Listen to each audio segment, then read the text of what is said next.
Assalamualaikum warahmatullahi wabarakatuh. Alhamdulillah wassalatu wassalamu ala Rasulillah Sayyidina wa maulana Muhammad ibni Abdillah wa ala alihi wa sahbihi wa man da'a bi da'watihi wa istanna bi sunnatihi ila yaumi liqa'i rabbih wa ba'du. Yang sama-sama kita hormati Ketua Masjid Ar-Rahmah beserta seluruh pengurus, bapak-bapak, ibu-ibu, hadirin hadirat, para asatis, para tuan-tuan guru, adik-adik remaja, insyaallah semua yang hadir ini dimuliakan Allah Subhanahu wa taala. Amin ya rabbal alamin. Di antara semua salat subuh, salat zuhur, salat maghrib, salat isya, salat tarawih, salat yang disebutkan dalam 5 waktu itu, salat apa yang ada disebutkan secara spesifik dalam Al-Quran?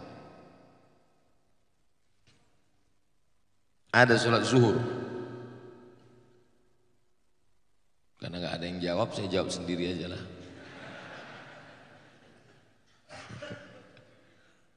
Salat zuhur tak ada. Salat asar, salat maghrib, salat isya. A'udzubillahi minasyaitonir rajim. Aqimis salata liduluki syamsi ila ghasaqil laili wa qur'anal fajr. Inna qur'anal fajri kana mashhuda. Macam-macam terpaksa. Jadi dalam ayat itu disebutkan, dirikanlah salat ketika matahari tergelincir sampai masuk malam, wa qur'anal fajri, Quran fajri, diterjemahkan orang Quran di waktu fajar, padahal yang dimaksud dengan Quranal fajri itu adalah salat subuh. Kenapa salat subuh itu disebut dalam Al-Quran secara spesifik? Karena ayat Al-Quran dibaca yang paling panjang di antara 5 salat adalah salat subuh. Tahajud juga ada disebut, Pak Ustadz. Wa minal laili, dari sebagian malam, fatahajjad, bertahajudlah kamu. Nafilatallak, sebagai amal tambahan. Asa ayyab'asaka rabbuka maqamam mahmuda. Mudah-mudahan dengan tahajud itu engkau akan ditempatkan Allah maqamam mahmuda. Maqamam mahmuda artinya tempat yang terpuji, bukan tempatnya mama-mama muda. Kenapa tahajud disebutkan? Karena di antara solat-solat sunat yang paling panjang bacaan ayat Qur'annya adalah solat tahajud. Berapa ayat? Hatta tatafattara qadamahu, sampai bengkak kaki Nabi Muhammad sallallahu alaihi wasallam, saking lama tegaknya. Kenapa tegaknya lama? Karena ayatnya paling panjang. Apa yang saya maksudkan? Bahwa salat menjadi disebutkan di dalam Quran karena ayatnya panjang. Salat sunat tahajud, salat wajibnya subuh. Muharram, Safar, Rabiul Awal, Rabiul Akhir, Jumadil Awal, Jumadil Akhir, Rajab, Sya'ban, Ramadan, Syawal, Zulqa'dah, Zulhijjah, Januari, Februari, Maret, Agustus, Desember. Bulan apa yang ada disebutkan dalam Al-Quran? Syahrul Ramadan allazi unzila fihil Quran. Satu-satunya nama bulan yang disebutkan dalam Al-Quran bulan Ramadan. Mengapa bulan Ramadan? Karena bulan Ramadan bulan turunnya Al-Quran. Salat subuh karena ayat paling panjang. Salat tahajud karena ayat paling panjang. Bulan Ramadan karena bulan itu dia turun. Air putih. Kenapa tiba-tiba Ustaz ingat air putih? Baru datang. Setelah diperiksa melalui mikroskop paling canggih di dunia, ternyata air putih ini ya putih, air mineral. Setelah dibacakan ayat-ayat Al-Quran, maka muncullah molekul-molekul cahaya bergambar bunga persegi 8. Bisa dilihat Pak Ustaz? Kalau tak percaya lihat aja. Gak kelihatan Pak Ustaz? Lihat di handphone.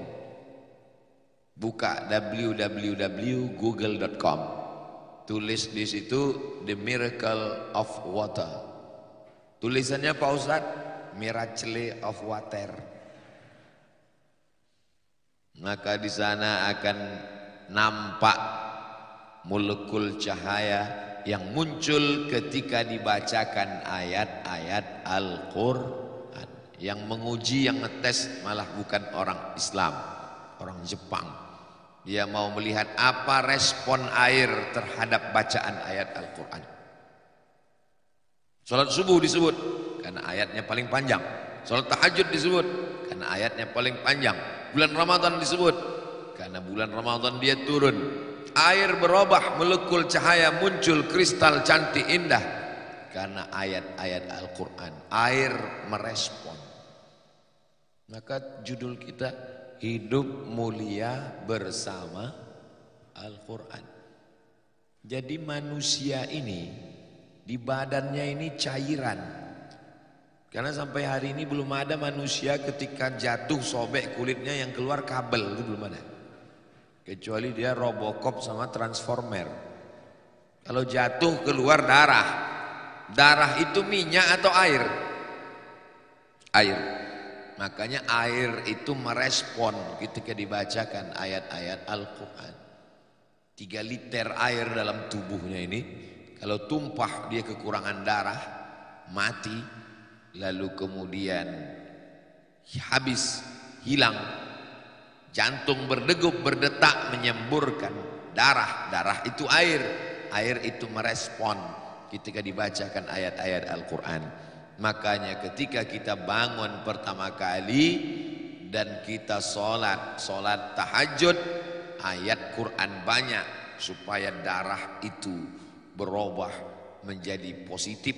Begitu juga dengan tahajud, begitu juga dengan subuh, ayatnya juga yang paling panjang supaya nanti saat melewati menjalani hari Selasa. Selasa ini betul. Saking lamanya saya sudah keluar nih lupa hari apa udah.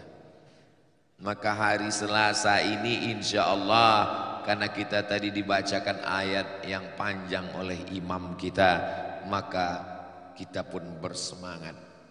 Maka kalau ada orang yang diganggu jin, kerasukan setan, apa dibacakan?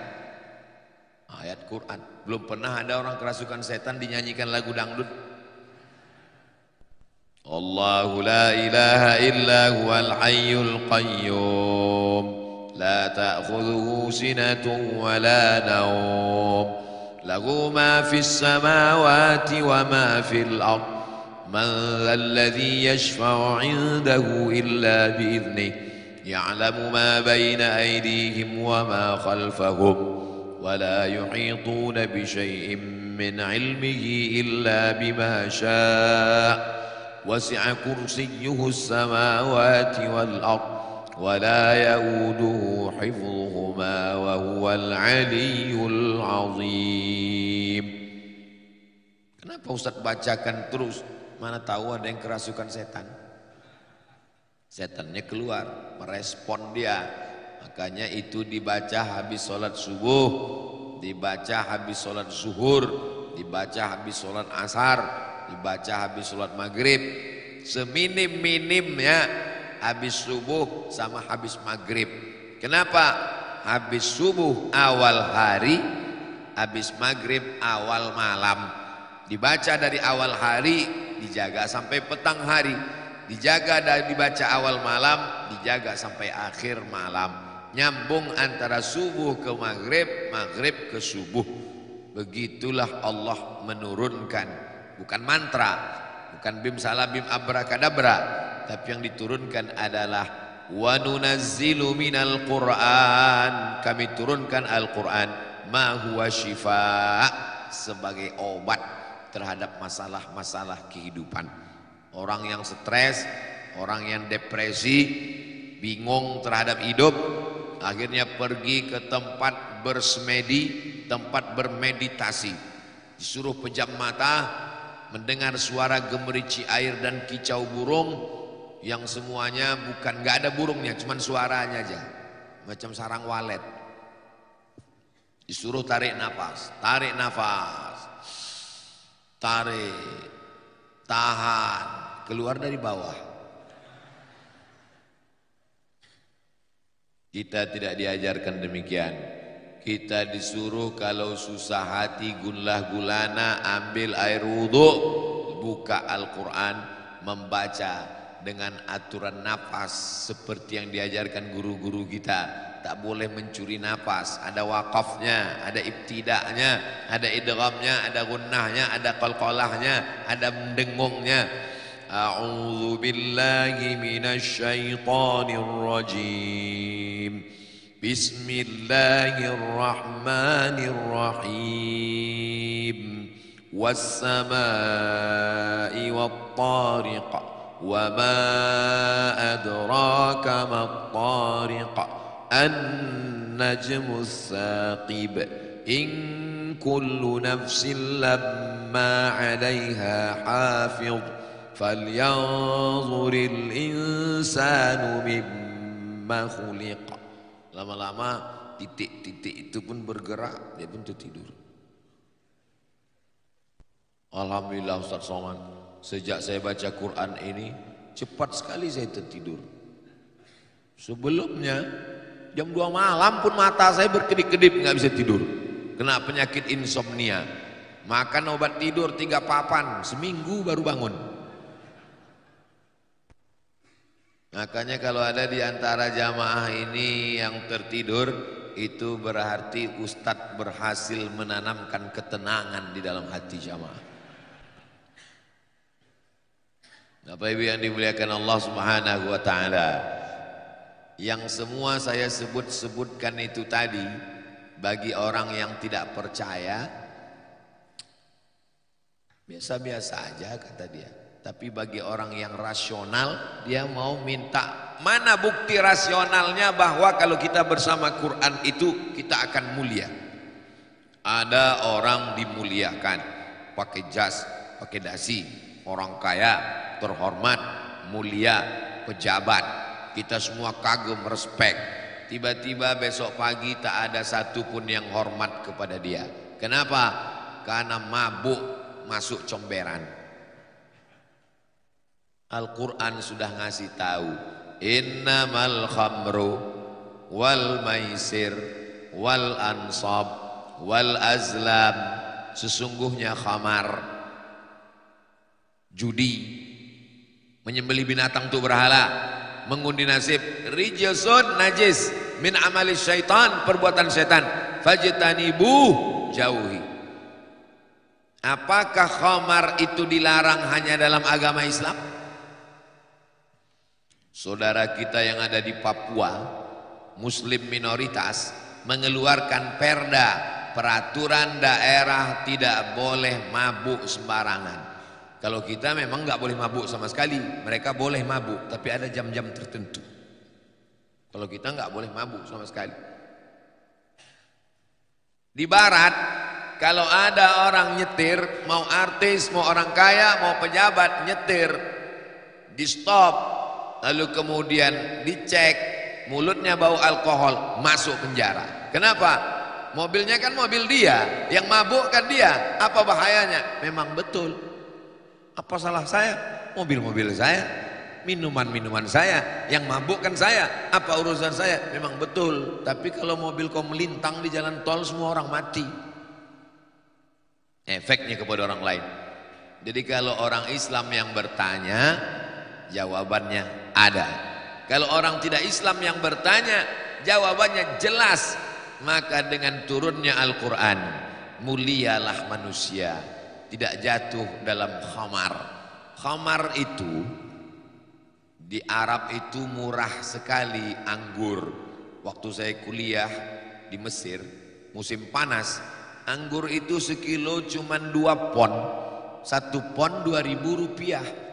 2 pon berarti 4.000 anggur yang kecil-kecil yang mahal kalau dijemur kering jadi kismis zabib itu. Pulang saya tahun 2002, lihat orang jual jambu pinggir jalan, saya tanya, berapa? 25.000. Anggur 4.000. Jambu 25.000. Gemah ripah loh jenawi tongkat dan batu jadi tanaman, untayan zamrud katulistiwa. Apa maknanya? Padahal gurun pasir, kering kerontang, panas, murah sekali buah-buahan.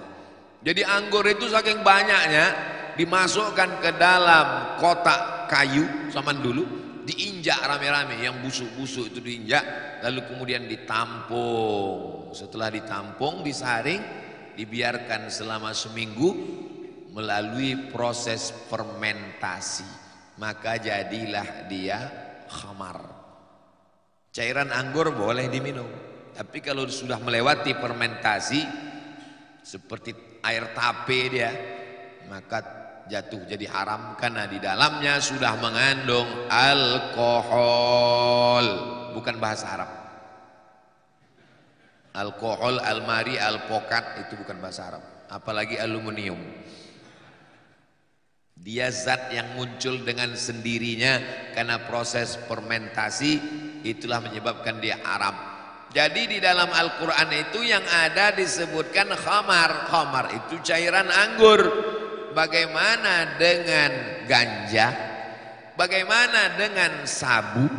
Bagaimana dengan opium? Tidak ada disebutkan dalam Quran. Lalu pengambilan dalil hukumnya jadi haram bagaimana? Quran. Dalam Quran tak ada. Hadis. Dalam hadis tak ada. Ijma'. Dalam ijma' tak ada. Yang 4 namanya qiyas, bukan kisos. Qiyas menetapkan sesuatu yang belum ada hukumnya kepada sesuatu yang sudah ada hukumnya dengan melihat persamaan antara keduanya.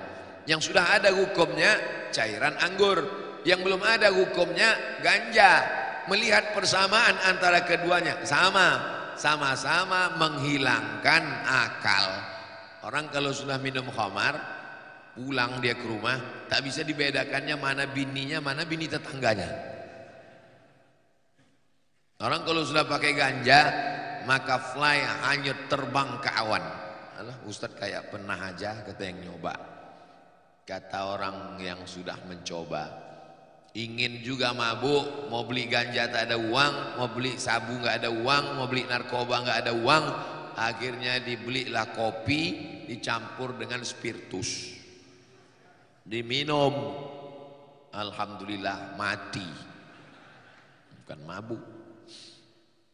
Karena kadar yang bisa memabukkan paling tinggi 20%. Saya pergi ke mall, saya cari yang tempat barisan jual minuman keras, saya cek satu-satu. Oh 5%, oh 2%, paling tinggi 20%. Mereknya nggak boleh sebut, nanti dia iklan gratis. Lewat dari 20%, takarannya tidak sesuai, namanya miras oplosan, diminum, mati. Dunia tak dapat, akhirat melayang. La yazni zani hina yazni wa huwa mu'min. Orang berzina tidak akan berzina kalau ada iman dalam dirinya. Wa la yashribu syaribu hina yashrabu wa huwa mu'min. Orang yang minum khamar tak akan minum khamar kalau ada iman dalam dirinya. Wa la yasriqu sariqu hina yasriqu wa huwa mu'min. Orang yang mencuri tak akan mencuri kalau ada iman dalam dirinya. Maka orang yang mabuk, orang berzina, orang mencuri berarti imannya lepas. Hadis ini diriwayatkan oleh Abdullah bin Abbas. Datanglah muridnya namanya Ikrimah. Siapa nama periwayat hadis tadi? Memang kalau belum sarapan susah ngingat memang. Datanglah muridnya namanya Ikrimah. Wahai guruku Abdullah bin Abbas. Iya, katanya orang yang mabuk imannya lepas, orang yang mencuri imannya lepas, orang yang berzina imannya lepas. Betul. Apakah iman itu bisa lepas dari badan? Abdullah bin Abbas menjawab dengan bahasa tubuh. Syabbaka baina asabi'ihi, dijalinnya jari jemarinya. Summa naza'ahu, dilepaskannya. Hakadha yunza'ul iman, beginilah iman itu lepas dari badan. Ketika orang sedang mabuk, beginilah iman itu lepas dari badan. Hina taba, ketika dia bertaubat, iman masuk lagi ke dalam. Saat dia mabuk, lepas iman keluar dari badan. Jadi kalau ada orang mabuk, sakau, narkoba, ganja, mati, imannya dalam keadaan lepas, masuk neraka jahanam, khalidina fiha abada. Kehormatan dunia hilang, kehormatan akhirat melayang. Allah Subhanahu wa taala memberikan kemuliaan pada kita. Jangan hilangkan kemuliaan dengan perbuatan yang diharamkan Allah dalam Al-Qur'an. Subhanalladzi asra bi'abdihi laylan minal masjidil haram. Al-masjidil haram, masjid yang mulia. Tanah haram, tanah yang mulia. Khamar haram, khamar yang mulia. Haram itu diambil dari kata hurmatun. Hurmatun artinya kehormatan, kemuliaan, keagungan. Al-masjidil haram, masjid yang mulia. Ini tanah haram, jangan macam-macam, tanah mulia. Khamar haram, khamar mulia. Maksudnya kalau diminum maka hilanglah kehormatan orang. Saat belum minum dia dihormati. Begitu dia sudah minum, senyum sendiri, ketawa sendiri. Saya awalnya saya respect dengan bapak itu dulu Pak Ustadz. Hormat sekali saya. Sejak ketemu mabuk. Ente kok bisa ketemu? Sebetulnya kami sama-sama mabuk. Sejak itu saya kurang hormat saya Pak Ustadz. Sama Ustadz pun saya hormat karena sama Ustadz gak mabuk inilah. Kalau Ustadz mabuk pun saya gak hormat lagi kata dia. Rupanya dia pun ngomong tuh sedang mabuk juga. Bapak Ibu yang dimuliakan Allah Subhanahu wa taala. La taqrabuz zina, janganlah kamu dekati zina. Khamar jelas innamal khamru, tapi kalau zina tadi bunyi ayatnya lain. La taqrabuz zina, jangan dekati zina. Ya ayatnya tidak mengatakan jangan berzina. La taqrabuz zina. Jadi ketika itu ada seorang ahli ibadah, tinggalnya di Som'ah, makanannya diantar, dia tidak keluar untuk cari makanan, pakaiannya dijemput dicucikan keluar, kerjanya beribadah. Tiba-tiba ada seorang kakak adik, 2 orang mau berperang melawan musuh, tapi punya seorang adik perempuan. Adik perempuan kita ini nanti siapa yang jaga kalau kita perang? Oh, kalau gitu kita titipkan ke pedagang. Jangan dijualnya adik kita ini nanti. Kita titipkan ke si anu. Jangan, saya nggak percaya. Kalau gitu kita titipkan ke ahli ibadah itu. Ini ceritanya kalangan Bani Israel. Buka dalam tafsir Al-Quran, pembahasan tentang ayat La taqrabuz zina, jangan dekati zina. La tattabi'u khutuwatis syaitan, jangan ikuti langkah-langkah setan. Kalau gitu kita titipkan aja ke ahli ibadah. Ya, dititipkanlah ke tempat si ahli ibadah. Tuan ahli ibadah, ya, kami mau perang melawan musuh. Ya, adik kami ini kamu yang jaga. Oke, dibuatkanlah rumah kecil di samping tempat ibadah. Lalu dia pun beribadah. Cara setan pertama merusak ahli ibadah. Perempuan itu datang mengantar makanan, wajahnya kelihatan. Dosa pertama dari mata. Itulah mengapa ada ibu-ibu di belakang yang wajahnya tidak mau kelihatan. Ditutup pakai cadar. Dulu cadar diejek, cadar radikal, cadar teroris, dikirim Allah COVID-19, semua laki-laki bercadar. Baru tahu, jangan ejek ajaran Islam. Kalau ada perempuan bercadar, menutup wajahnya, dia bukan menjaga dirinya, tapi menjaga suami kalian yang gatal, Bu. Kalau ada perempuan menutup wajahnya, dia sedang menjaga kehormatannya. Memang masalah cadar ini ada ikhtilaf.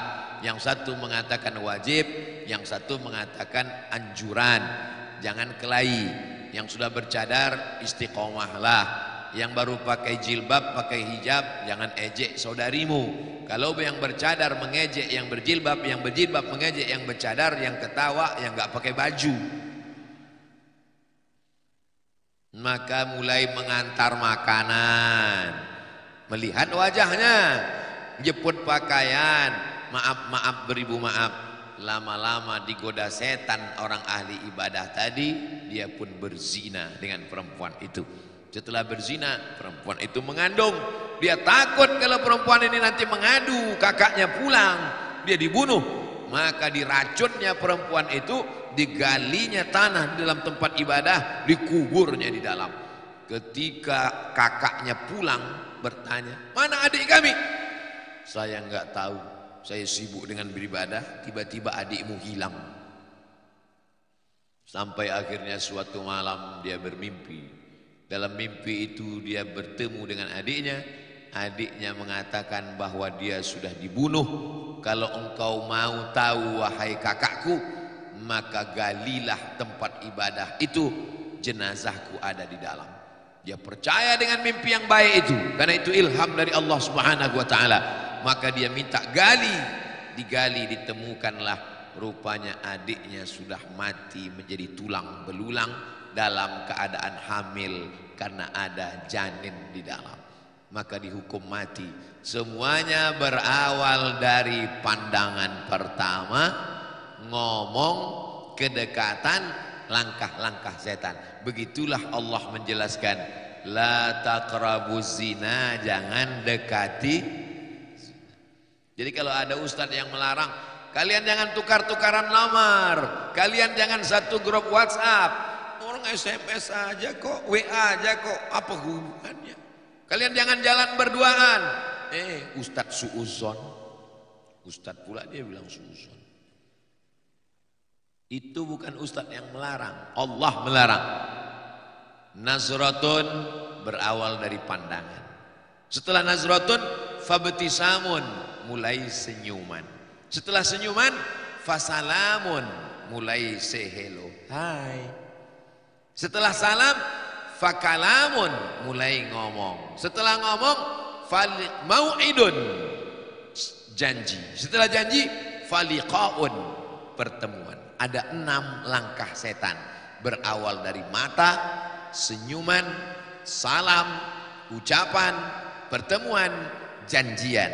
Setelah itu terjadilah apa yang terjadi. Maka tutuplah dari awal. Ketika melihat, tundukkan pandangan. Maka di masjid ini tidak ada laki-laki yang bisa melihat perempuan. Kenapa? Karena semua laki-laki melihat saya, kecuali saya. Dan di masjid ini tidak ada perempuan yang bisa melihat wajah laki-laki. Kenapa? Karena semua ibu-ibu hanya bisa melihat tengkuk bapak-bapak.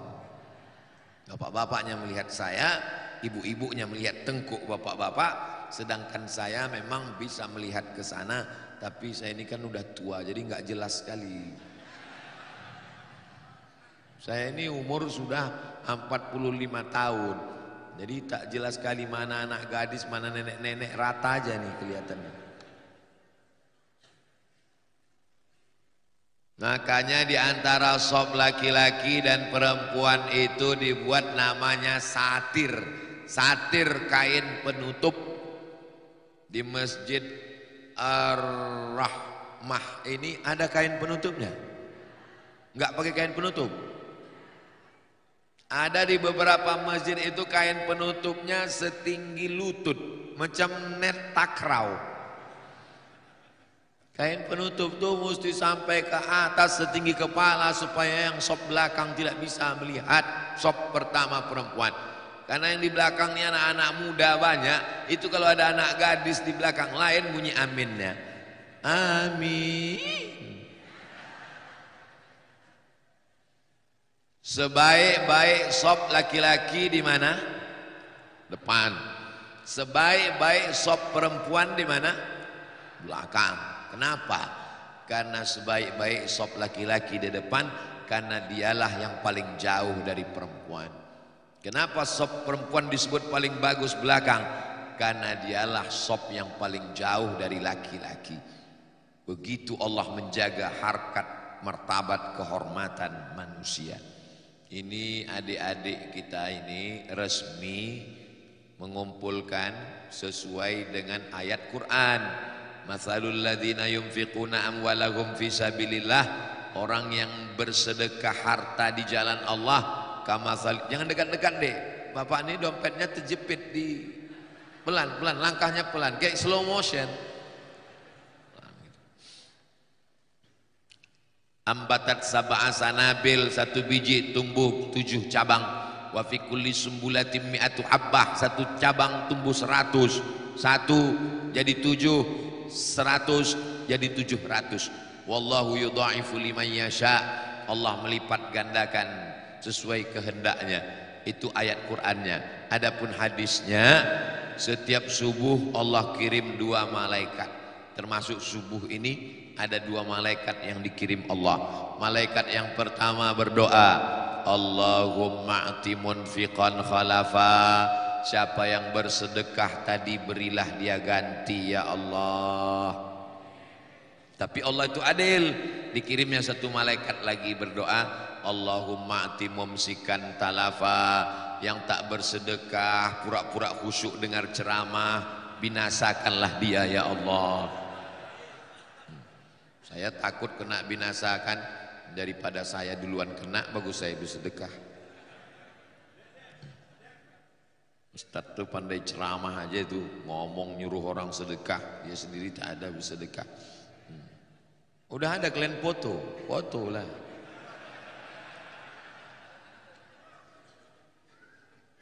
Hadisnya ada dalam Sahih Al-Bukhari. Katanya, kata Nabi Muhammad SAW, setiap subuh Allah kirim 2 malaikat turun. Malaikat yang pertama berdoa, Allahumma a'ti munfiqan khalafa. Bapak ibu yang bersedekah tadi berilah dia ganti ya Allah. Malaikat satu lagi berdoa, Allahumma a'ti mumsikan talafa. Yang tak mau bersedekah maka binasakanlah dia ya Allah. Lepas saya sudah. Adapun bapak ibu terserah kalian lah, saya tak pikirkan lagi. Mau binasa kalian bukan urusan saya. Nah, cepat kalian jalan, orang ini takut binasa nih. Bapak ibu yang dimuliakan Allah Subhanahu wa taala, kita doakan anak-anak muda ini nanti menjadi pejuang di masa akan datang. Bapak ibu masih yakin masjid saya ingat cuma pura-pura lupa biar jamaah nih.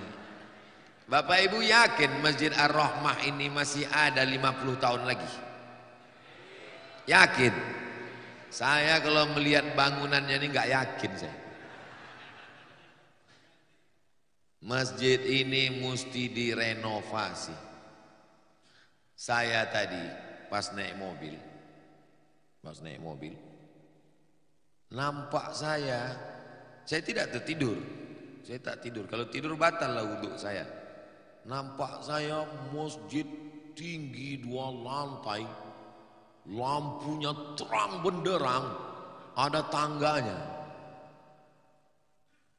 tinggi gitu, gerbang tinggi, ada tangganya seperti eskalator, lampu terang. Begitu saya buka mata, kok gini bentuk masjidnya? Gak tahu, mungkin entah penampakan, entah saya kena halusinasi. Berarti insya Allah ke depan berapa puluh tahun lagi begitulah bentuk masjid ini insya Allah. Tinggi, ada tangga eskalatornya, lampunya terang benderang. Nabi SAW ketika pacul dipukulkan ke batu. Nampaknya kata Nabi, nanti kalian akan membebaskan Konstantinopel. Apakah Konstantinopel itu dibebaskan? Ya, yang membebaskannya Muhammad Al-Fatih. Jadilah dia kota namanya Istanbul. Semua mesti berawal dari mimpi-mimpi. Kita tidak boleh merasa cukup dengan begini saja. Masjid ini mesti besar ke depan insya Allah. Amin. Dari apa? Quran menyebutkan solusinya. Wa anfiqu, berinfaklah, min thayyibati ma kasabtum, hasil usahamu yang baik-baik. Yang tak baik Allah tak terima. Tapi nanti kalau ada orang yang berinfak ke masjid Ar-Rahmah ini, Pak Ketua Masjid nggak perlu ditanya. Assalamualaikum Pak, saya mau berinfak. Ini kalau boleh tahu uangnya dari mana ya? Nggak usah tanya, terima aja. Kalau duitnya duit korupsi Pak Ustadz, nggak usah kita tanya-tanya. Duit korupsi sama duit halal kan warnanya sama-sama merah. Bukan kalau duit korupsi hitam, enggak. Terima aja duitnya semua. Semua itu diterima, dibangunkan ke masjid segala macam. Yang penting kita menerimanya lillahi ta'ala. Kita tidak ada unsur apapun, tidak ada kepentingan dunia. Karena masjid ini letaknya strategis di tepi jalan raya kota besar, Masya Allah. Inilah masjid yang hidup 24 jam. 24 jam gak ada matinya. Masjid yang di pinggir jalan raya, yang tidak ada di dalam gang, beda dengan depan-depan ruko, orang pun malas mampir. Masjid seperti ini orang mampir terus, bukan untuk sholat, ke toilet. Makanya toiletnya itu jangan ditutup. Kalau toiletnya ada 10, yang satu buka, buat banner baliho besar dibuat. Tolong jangan cuman kencing. Jangan sampai kalian nanti wahai saudaraku lewat di masjid, mati menghadap Allah, ditunjukkan buku catatan amalnya, mampir ke masjid, mampir ke masjid, mampir ke masjid, keterangan kencing, kencing, kencing, kencing. Buat di situ kotak sedekah dari besi, ditempelkan ke dinding, dilas. Karena kalau tidak ditarik orang. Pernah kami buat Pak Ustadz, dicopot orang tuh sama tiang-tiangnya sekalian. Buat tiang yang lebih besar sekali. Maka inilah harta yang tidak habis dengan kematian. Yang lain habis. Itu mobil-mobil mewah yang cantik, yang hebat itu. Kalau bapak meninggal dunia, apakah mobil itu bapak bawa mati? Ibu yang menjawab tidak. Bapak yang kutanya, ibu yang menjawab. Kenapa? Karena mereka udah tahu. Ini kalau kau mati bang, ini punya aku nih, kata dia. Hati-hatilah kalian Pak. Satu-satunya mobil yang bisa dibawa mati adalah mobil wakaf. Maka wakafkanlah mobil itu untuk Masjid Ar-Rahmah. Pak Ketua Masjid, ini Ustadz Somad ini ceramahnya. Kalau mobil itu diwakafkan ke kami, nanti Ustadz pulang banyak sekali, nanti mobil nggak muat parkirnya, dijual Pak Ketua. Mobil-mobil nanti dari mereka ini, saya yakin setelah selesai pengajian ini banyak yang menyerahkan mobil nanti. Mobil itu dijual. Oh, jadi wakaf itu boleh dijual Pak Ustadz. Wakaf itu boleh dijual, tapi nggak boleh habis. Kalau habis namanya infak. Kalau nggak habis namanya wakaf. Semen, batu bata, kerikil, itu namanya infak, wakaf. Kalau habis, contohnya lilin. Assalamualaikum Pak Ketua Masjid, saya mau ngasih lilin. Itu infak apa wakaf? Infak, karena lilin kalau dibakar kan habis. Nggak bisa dia mesti kekal abadi. Mobil nggak habis. Mobil buktinya dijual habis. Angka nominal uangnya mobil itu dihargai 200 juta, jual. Uang 200 itu dibelikan ke semen, batu bata, batu kerikil, keramik, dibangunkan ke masjid. Maka ada istilah wakaf nuqud, namanya wakaf uang.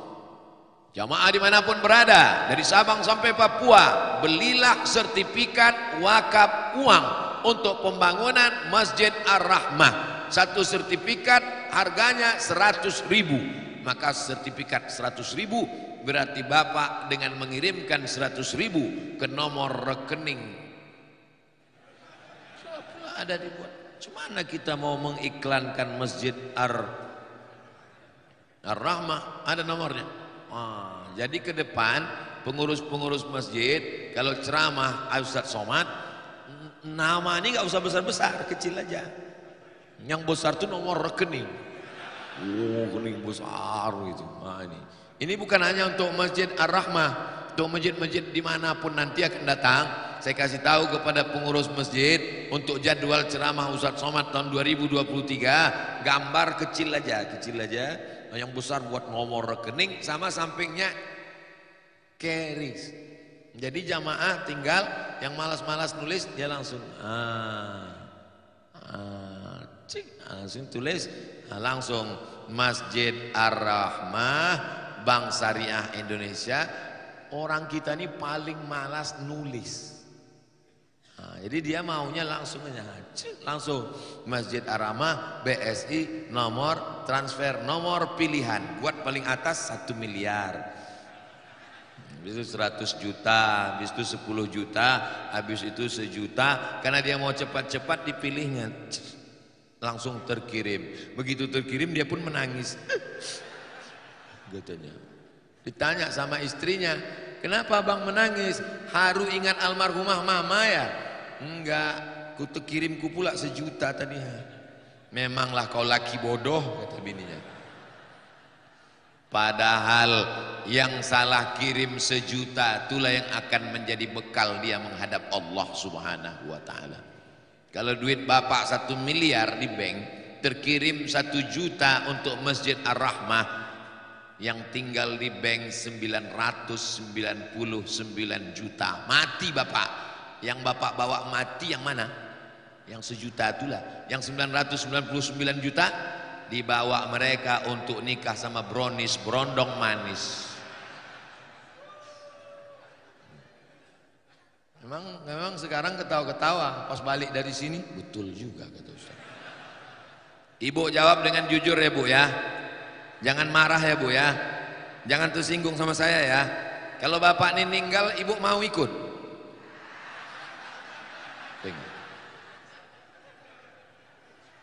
Tapi jangan gara-gara cerita ini kalian yang muda-muda ini jadi takut bebini, lalu mempertahankan status jomblo kalian sampai hari kiamat. Ibu ini perempuan yang solihah semuanya. Mereka orang baik-baik semuanya. Begitu mengangkat perasaan mereka yang udah mulai jatuh down tadi. Saudaraku yang dimuliakan Allah Subhanahu wa ta'ala, itu semua diceritakan Allah dalam Al-Quran, bahwa kita semuanya akan mati menghadap Allah. Alladzi khalaqal mauta, Allah menciptakan mati, wal hayata, Allah menciptakan hidup, liyabluwakum ayyukum ahsanu amala, Allah menguji siapa yang paling baik amal. Al-Quran itu menjelaskan semua. Akhirnya kita pun mati menghadap Allah. Ada yang mati karena kecelakaan lalu lintas, ada yang mati karena COVID, ada yang mati karena batu, ada yang mati karena tenggelam. Lalu orang pun bertanya, matinya kenapa? Karena diabetes. Matinya kenapa? Jantung koroner. Matinya kenapa? Karena kanker. Matinya kenapa? Padahal matinya semua karena malaikat maut. Kalau nggak dicabut malaikat maut bisa mati. Berapa banyak orang mati nggak mati-mati. Bunuh diri di rel kereta api sudah siap, live lagi. Hai guys, saksikan detik-detik kematianku. Ya pun lewat kereta api, begitu lewat enggak mati, rupanya salah rel. Minum racun, diambil racun tikus, telan, dianggapnya mati. Rupanya datang orang kampung, dituangkan mereka susu kental manis. Ini kalau dituang susu kental manis kemari, susu kental manisnya turun ke bawah, air yang ada ini turun ke atas, tumpah dia. Makanya kalau ada orang minum racun, maka tuangkanlah susu kental manis agak kira-kira ya selusin lah. Maka keluar semua itu racun-racunnya. Kenapa? Karena susu kental manis itu berat, penuh dia memenuhi usus, akhirnya racunnya keluar. Begitu dia terbangun, disangkanya udah masuk neraka. Loh, tengoknya istrinya, kau kok neraka juga, kata dia. Kau nggak jadi mati bang, masih sama aku lagi, kata dia. Saudaraku yang dimuliakan Allah Subhanahu wa ta'ala, berapa banyak orang yang mau mati tidak mati, berapa banyak orang yang tidak mati, kata dia, sehat gagah perkasa. Begitu sampai di kantor, lihat sekretaris, mati. Suami saya itu Pak Ustadz tadi malam pas mau tidur itu masih sehat Pak Ustadz, masih cerita tentang rumah kami yang belum selesai itu renovasi Pak Ustadz.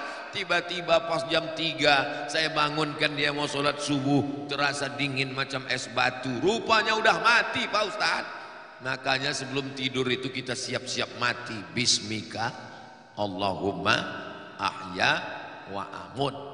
Tanyakan ke istri, mama nanti kalau aku mati kau mau kirim Al-Fatihah kan? Yakin kak? Ini banyak suami-suami ini takut cerita mati. Ibu pun gitu juga.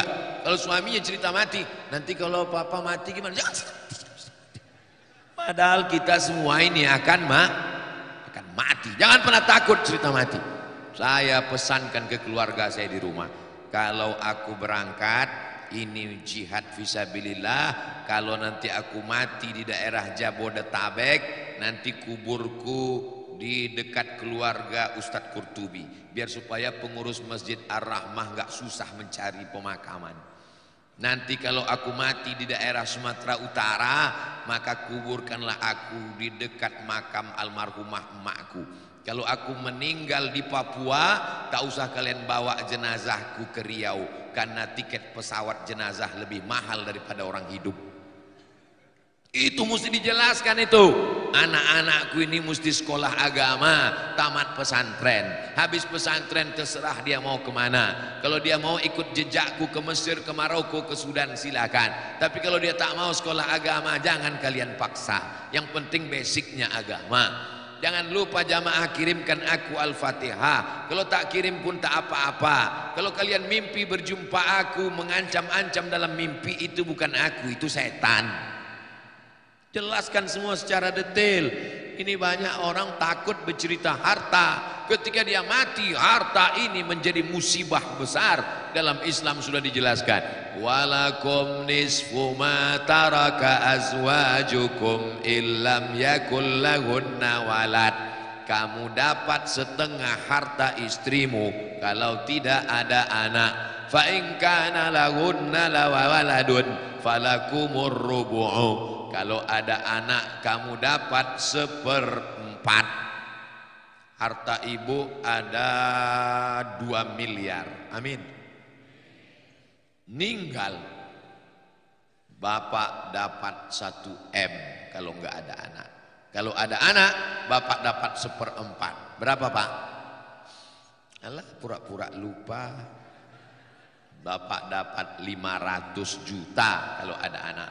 Yang 1,5 M dibagi kepada ahli waris anak-anak. Lidzakari mithlu hazzil unsayain. Lalu yang ibu bawa mati yang mana? Yang dibawa mati itulah yang masuk dalam kantong yang 2000 perak tadi. Itulah yang bawa mati. Tanya sama malaikat, Hai Abu Bakar Siddiq, ya, kau mati bawa apa? Abu Bakar Siddiq mati membawa emas 1 bongkah waktu dia hijrah bersama Rasulullah SAW. Kemungkinan besar 1 bongkahnya itu sekilo. 1 gram emas sekarang harganya 1 juta berapa gitu. Tapi karena kita udah lama kenal, 1 juta aja lah. 1 juta kali sekilo 1 miliar. 1 kilo itu kan 1000 gram kali 1 juta, 1 miliar dibawanya menghadap Allah. Hai Utsman bin Affan, berapa yang kau bawa? Bermiliar-miliar. Tiba-tiba ada 1 orang Tangerang, Rempoa. Ya Allah, masukkan aku ke surga bersama Abu Bakar dan Utsman. Kau berapa? Kata malaikat. 2000. Maksud Allah masuk surga 2000 perak. Malaikat, kau letakkan ini di dekat WC sana. 2000 perak kan WC. WC pun udah naik 3000 sekarang. Sesuai dengan harga solar. Jamaah yang dimuliakan Allah Subhanahu wa taala. Saya cuman mau mengajak kita berpikir bahwa hidup ini singkat, paling lama 63 tahun. Itu pun kalau ikut Nabi Muhammad sallallahu alaihi wasallam. Teman-teman saya yang lebih muda dari saya, yang lebih sehat dari saya, yang lebih ganteng dari saya, sudah banyak yang meninggalkan saya, meninggal dunia. Saya belum mati, kenapa? Karena doa jamaah Masjid Ar-Rahmah.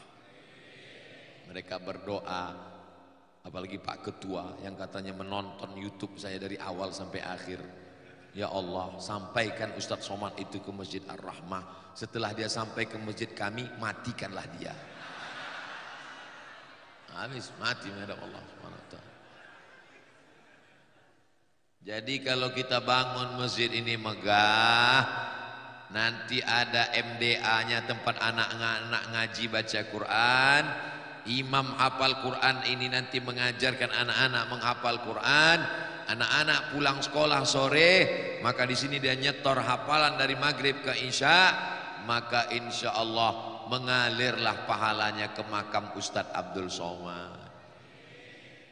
Lihatlah tulusnya hati jamaah. Padahal saya bilang mengalirnya ke makam saya, nggak ada saya bilang ke makam dia. Amin katanya. Padahal ke makam dia belum tentu. Tapi karena hatinya tulus mengaminkan, apa kata malaikat? Amin. Kabulkan doa orang ini, kau dapat yang sama seperti yang kau aminkan. Masjid Ar-Rahmah mesti tetap tegak berdiri, gagah, kokoh, cantik, indah, modern, supaya anak-anak kita di masa akan datang tidak meninggalkan Islam. Mau Bapak Ibu Masjid Ar-Rahmah ini jadi mall? Bisa saja terjadi. Kong kali kong mereka karena tidak dididik agama, dirusaknya surat akad. Yang dulu wakaf dirubahnya jadi hibah. Kalau wakaf tidak bisa, tapi kalau dirubahnya jadi hibah, didatanginya orang yang mewakafkan tanah ini, lalu dia pun berbisik, dirubah, tanah ini jadi hibah. Kalau hibah bisa berubah, akhirnya mereka kong kali kong, dihibahkan, dijual tanah ini, berdiri mall. Mau apa kita? Tidak ditanamkan akidah. Di mana ditanamkan akidah? Di dalam masjid. Saya bangga di Masjid Ar-Rahmah ini. Walaupun tadi kata Pak Ketua Masjid, katanya yang hadir tua-tua, buktinya anak muda banyak. Mana anak muda kok? Anak-anak muda hadir. Anak muda kalau dia mau ke masjid, maka itu insya Allah selamatlah dunia akhirat insya Allah. Tadi saya mulai tausiah ini jam 5 kurang 10. Sekarang sudah jam 6 kurang 15. Berarti saya sudah menyampaikan 55 menit. Sisanya kita baca ini. Nanti selesai saya baca ini kita baca doa. Habis baca doa kita sholat sunat isyraq 2 rakaat. Dapat pahala haji dan umroh. Sholat subuh berjamaah, duduk berzikir dengan Allah sampai terbit matahari. Sholat sunat isyraq 2 rakaat. Begitu semua Bapak Ibu sholat sunat isyraq, saat itulah saya pulang. Karena itu saat yang aman untuk pulang. Terkait infak sodakoh yang paling afdol, apakah mendahului orang-orang penghafal Quran? Apa maksud pertanyaan? Terkait infak sodakoh yang paling afdol itu, apakah mendahului untuk orang-orang penghafal Quran atau yang lain Pak Ustadz? Untuk penghafal Quran sekian persen, untuk pembangunan masjid sekian, untuk jadi semua dapat. Jangan sampai hanya satu saja yang lain tak dapat. Ini saya yakin melihat pertanyaannya ini, jamaah rahmah ini punya uang cuman bingung mau dibuang kemana. Nah, jadi saya kasih tahu, untuk masjid sekian, untuk penghafal Quran sekian. Itu semua investasi. Karena kalau penghafal Quran itu ada, masjidnya bagus, siapa gurunya? Gurunya itu juga. Jadi Al-Azhar Kairo itu di atas tanah wakafnya dibangun rumah sakit Husain. Karena di depannya ada makam kepala Sayyidina Husain, anak Sayyidatuna Fatimah, cucu Nabi Muhammad SAW. Maka dibangun namanya rumah sakit Husain. Kawan saya ini suka makan cabai, tapi mengunyahnya malas. Bijinya menggumpal di dalam, jadi usus buntu. Pas diperiksa udah mau meletus usus buntu ini, udah mau meledak, udah erupsi, udah macam Semeru. Jadi mesti digunting. Waktu itu krisis moneter, $1 20.000 zaman saya di Mesir. Sebelumnya cuma 2.500. Bulan Mei 98 jatuh Pak Harto, mau lambung 97-98 moneter, krisis. Operasi 2.000 pon. Kata kawan saya, daripada operasi ini baguslah aku mati, kata dia, daripada minta orang tua. Tunjukkan kartu mahasiswa, mahasiswa Al-Azhar, gratis langsung. Dari mana duitnya? Dari wakaf.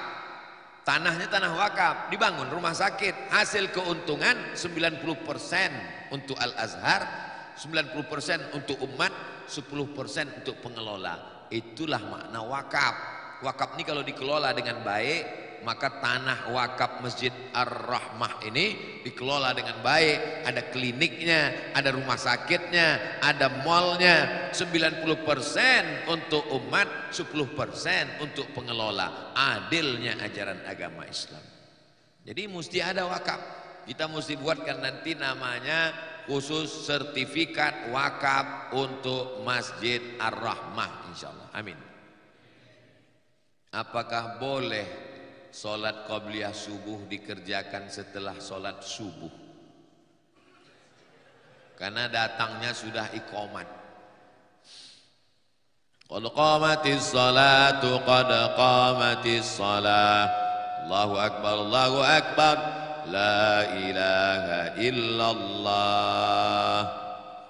Maka tidak ada salat. Idza uqimatis salah fala salata. Kalau sudah iqamat tidak boleh sholat sunat. Enggak boleh sholat sunat. Yang baru masuk Allahu akbar, Allahu akbar, Allahu akbar, batalkan. Lalu kemudian dia ikut sholat subuh. Qabliyah subuhnya kapan? Qabliyah subuhnya diqadha, diganti. Kapan menggantinya? Setelah sholat subuh. Tapi jangan gara-gara ini lambat terus. Ini kasusnya sekali-sekali, bukan tiap hari. Saya tak mau gara-gara ini semua yang lambat. Habis sholat subuh qadha semua. Pas ditanya sholat apa kalian? Kata Ustadz Somad, aku juga yang kena lagi. Sekali-sekali, supaya tidak menimbulkan fitnah, qadhanya di rumah. Yang tadi tidak qabliyah, pulang dari sini qadha di rumah. Di sini pun boleh juga. Habis sholat isyraq qadha. Yang kuat-kuat usolinya, usolli sunnatas subhi, rakaat ini qadhaan. Oh, kau terlambat ya. Menurut agama Islam, untuk lebih baik setengah dari harta kita atau seperempat harta kita baiknya Pak Ustadz. Untuk sedekah itu setengah atau seperempat. Hebatnya jamaah Ar-Rahmah nih, mau ngasih setengah. Saya sudah banyak ceramah, baru di Masjid Ar-Rahmah ini orang mau ngasih setengah. Luar biasa Masjid Ar-Rahmah. Nampaknya sebentar lagi selesai masjid ini. Nabi ketika haji wada, ketika pembebasan kota Makkah, sampai di Makkah menjenguk jamaah sakit. Sakit dia sudah. Lalu anaknya cuma satu perempuan. Menantunya kaya. Kata dia, ya Rasulullah, ambil semua hartaku ini. Kata Nabi, enggak. Itu dalil tidak boleh memberikan semua harta. Kalau engkau tidak mau semua, asyatru, ambil setengah ya Rasulullah. Kata Nabi, enggak, setengah pun tidak boleh. Kalau gitu as-sulusu, sepertiga, ambil sepertiga ya Rasulullah. Kata Nabi, as-sulusu katsir. Antada'a warasataka aghniya, kau tinggalkan anakmu ahli warismu dalam keadaan mampu, khairun, lebih baik. Min antada'ahum 'allatan, daripada kau tinggalkan anak keturunanmu miskin susah, yatakaffafuna 'alan nas, minta-minta. Bapak enggak boleh ngasih semua hartanya untuk Masjid Ar-Rahmah lalu anaknya jadi fakir miskin, enggak boleh. Makanya wasiat yang paling tinggi hanya boleh sepertiga. Lebih dari sepertiga wasiatnya batal. Misal ada jamaah Ar-Rahmah sulit wasiat, kalau aku mati aku serahkan semua hartaku untuk Ar-Rahmah supaya anakku yang nakal ini jadi pengemis aja. Boleh. Maka Masjid Ar-Rahmah tetap dapat sepertiga. Yang 2/3 tetap dibagikan ke ahli waris. Jelas? Begitulah adilnya ajaran Islam. Izin tanya Ustadz, saya seorang mahasiswa dan santri yang masih menghafal Quran, mohon doanya. Jadi gini Ustadz, panjang ceritanya nih. Saya tiba-tiba ada rasa suka sama akhwat. Alhamdulillah, daripada kau suka sama ikhwan. Lagi tren sekarang LGBT, laknatullah alaihim ajmain. Tapi saya masih mau belajar dan belum mampu ke jenjang pernikahan.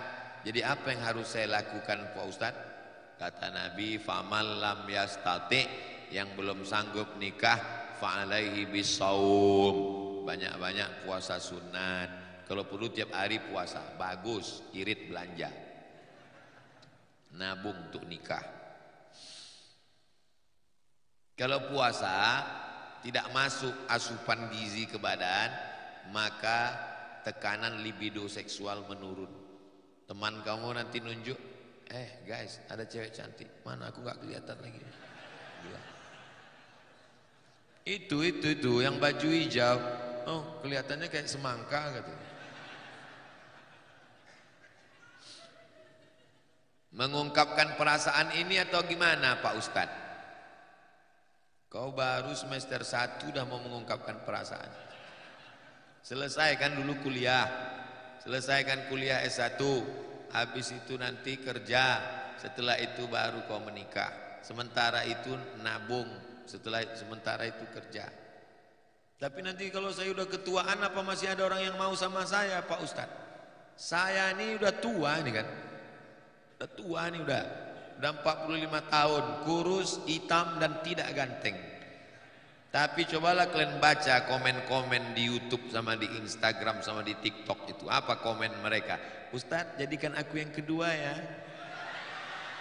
Nah, sedang aku aja yang udah tua, udah lisut, udah kering nih masih banyak orang mau. Apalagi kalian yang ganteng-ganteng, yang muda-muda. Jadi yang penting fokus aja kalian belajar. Saya kasih tahu, saya 4 tahun di Mesir nggak pernah pacaran, 2 tahun di Maroko nggak pernah pacaran. Kenapa orang tak mau? Karena perempuan itu mau jalan sama kau kalau kau punya duit. Kalau kau punya duit, tak ada perempuan mau. Kalau ada perempuan mau, kau tak punya duit, itu perempuan bodoh. Betul tak Bu?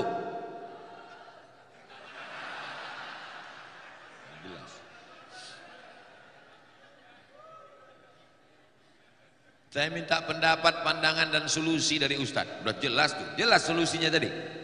Jelas, serius saja belajar.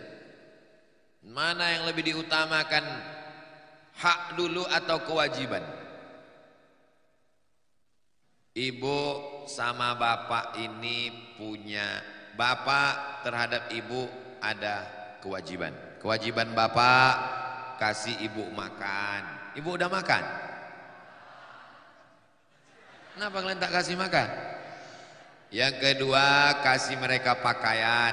Nampaknya pakaian ibu sudah bagus. Mudah-mudahan jilbabnya cepat lunas. Yang ketiga, kasih mereka tempat tinggal. Alhamdulillah. Yang keempat, beri mereka pendidikan. Yang kelima, beri mereka perhatian. Kalau nanti mereka pulang, gimana mama pak? Belum pernah aku melihat perempuan seperti kamu. Dalam perempuan, dalam hati jeleknya. Itu dia. No, perhatian, dia perlu dipuji, dia perlu diberikan respon, dia perlu diberikan sesuatu.